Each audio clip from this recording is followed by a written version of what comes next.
Out of all the most recent headphones I've tested, including some new releases, in my opinion, these are the best sounding ones by far that I feel are worth checking out. I've got 5 of them laid out in this video at different price points, but before that, links in the pinned comment for their latest prices on Amazon, just in case they're on promo, click here for Shopee, and subscribe for more reviews like this one. First, we have the JBL 201 M3. Now, I do like this one on its default settings, which sounds very laid back and non-fatiguing with great detail retrieval. It doesn't have a lot of bass, so it does need some boosting to get back some of that kick and gravity, but at that level of sound quality, it wasn't enough to qualify the 201 M3 as one of the best sounding headphones. Not yet, no. So it's a good thing that these are super customizable through the JBL headphones app, which is what I used to make them sound way better than its stock tuning. First, I used the Personify feature, and then I tweaked it further with its fantastic semi-parametric EQ. The result is clean visceral bass, full and engaging mids, pinpoint clarity in the mids and highs, as well as a wide and airy soundstage. So without EQing, they sound good, yes, but after EQing, these are one of the best sounding headphones. Full review over here.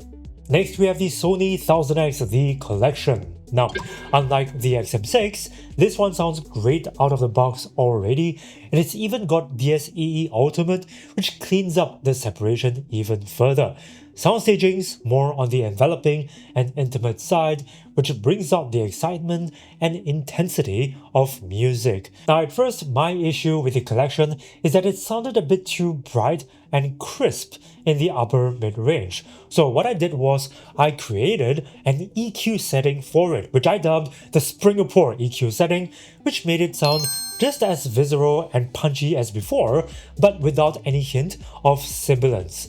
This results in the collection being very enjoyable to listen to, with great detail retrieval in the background, full and intimate mids, and bass that's textured and tactile. Indeed, it is one of the best sounding headphones of this year. Check out my full review over here.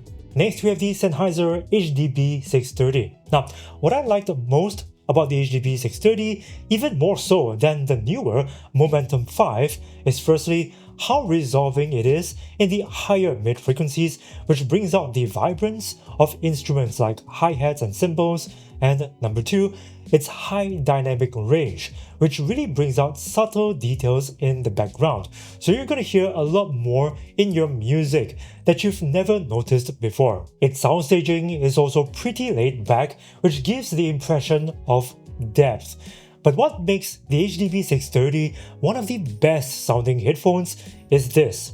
It's the layering effect, which makes it easier to distinguish the background of your music from the foreground elements, and this adds a sense of realism and smoothness to the sound. This is why the HDB 630 is one of the best sounding headphones. There is a lot more to like about it, which I talked about in my deep dive over here.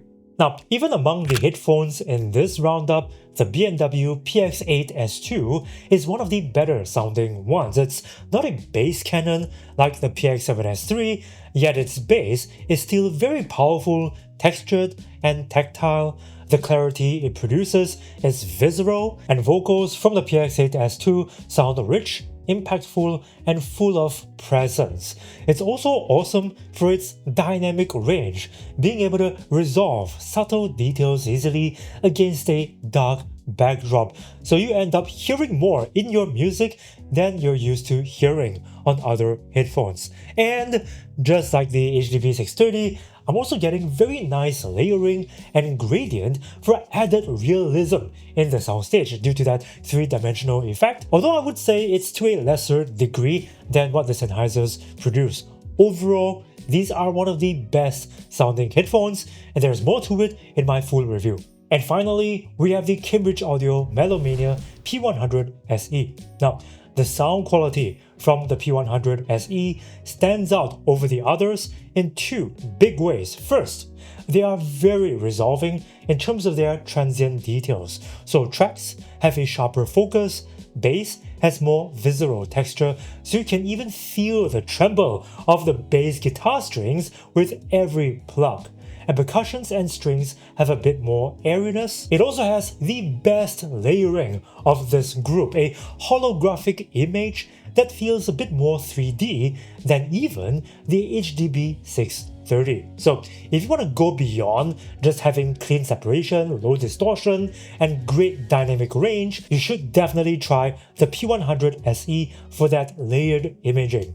What makes them even more attractive is their price. These are the most affordable of all the headphones I mentioned in this video. You can learn more about them in this video, but maybe you've decided that you've learned enough about them and you just want to check their latest prices in case they're on promo. Well, I've got links to their Amazon pages in the description, and if you want to see more roundups like this one, get subscribed and tap the bell button to stay notified. Also, watch this video to find out which earbuds are my top 3 daily drivers.